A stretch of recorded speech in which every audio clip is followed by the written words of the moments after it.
ಈಗಾಗಲೇ ಭಾರಿ ಮಳೆಯಾಗ್ತಾ ಇದೆ. ಮಳೆ ಬಂದ್ರೆ ಒಂದು ಕಡೆ ಖುಷಿ ಯಾತ್ರೆ, ಮತ್ತೊಂದು ಕಡೆ ಮಳೆ ಸೃಷ್ಟಿಸುವ ಅವಾಂತರಗಳಿಂದ ಜನರು ರೋಸಿ ಹೋಗ್ತಾರೆ. ಈ ಬಾರಿಯ ಮಳೆ ಇತಿಹಾಸದಲ್ಲಿ ಅತಿ ಹೆಚ್ಚು ದಾಖಲೆ ಪ್ರಮಾಣದ ಮಳೆ ಅಂತ ಹೇಳಲಾಗ್ತದೆ. ಇನ್ನು ಮಳೆ ಬಂದಾಗ ಈ ಮಲೆನಾಡು ಕರಾವಳಿ ಭಾಗಗಳನ್ನ ನೋಡೋದೇ ಒಂದು ಚಂದ.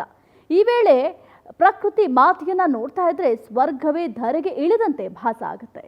ಇದನ್ನ ನೋಡೋದಕ್ಕೆ ಅಂತಾನೆ ಪ್ರವಾಸಿಗರು ಈ ಭಾಗಗಳಿಗೆ ಮುಖ ಮಾಡ್ತಾರೆ. ಆದ್ರೆ ನೀರಿನಲ್ಲಿ ಇಳಿಯುವಾಗ ಈ ಮಳೆಯ ಸಂದರ್ಭದಲ್ಲಿ ಪ್ರವಾಸಿಗರು ಬಹಳ ಎಚ್ಚರಿಕೆಯಿಂದ ಇರಬೇಕಾಗುತ್ತೆ. ಅದಕ್ಕೆ ಒಂದು ಉದಾಹರಣೆ ಅಂದ್ರೆ ಮೂಡುಬಿದ್ರೆ ಬಳಿಯ ಏರುಗುಂಡಿ ಜಲಪಾತದಲ್ಲಿನ ಈ ಅವಾಂತರ. ಜಲಪಾತದಲ್ಲಿ ದಿಢೀರನೆ ನೀರಿನ ಮಟ್ಟ ಏರಿಕೆಯಾಗಿದ್ದು ಪ್ರವಾಸಿಗರು ನೀರಿನಲ್ಲಿ ಸಿಲುಕಿದ್ರು.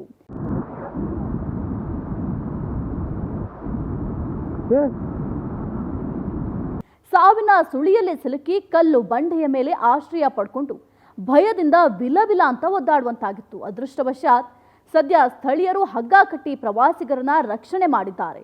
ಸ್ವಲ್ಪದರಲ್ಲಿಯೇ ಸಾವಿನ ದವಡೆಯಿಂದ ಪಾರಾಗಿ ಬಂದರು. ಈ ಮಳೆಯ ಸಂದರ್ಭದಲ್ಲಿ ಪ್ರವಾಸಿಗರು ಸಹ ಸ್ವಲ್ಪ ಹುಷಾರಾಗಿ ಇರಬೇಕಾಗುತ್ತೆ. ಪ್ರಕೃತಿಯಲ್ಲಿ ಯಾವಾಗ ಏನಾಗುತ್ತೆ ಯಾರೂ ಕೂಡ ಊಹೆ ಮಾಡೋದಕ್ಕೆ ಸಾಧ್ಯ ಆಗೋದಿಲ್ಲ. ಹಾಗಾಗಿ ನೀರಿಗೆ ಇಳಿಯುವಾಗ ಸ್ವಲ್ಪ ಹುಷಾರಾಗಿದ್ರೆ ಒಳ್ಳೆಯದು.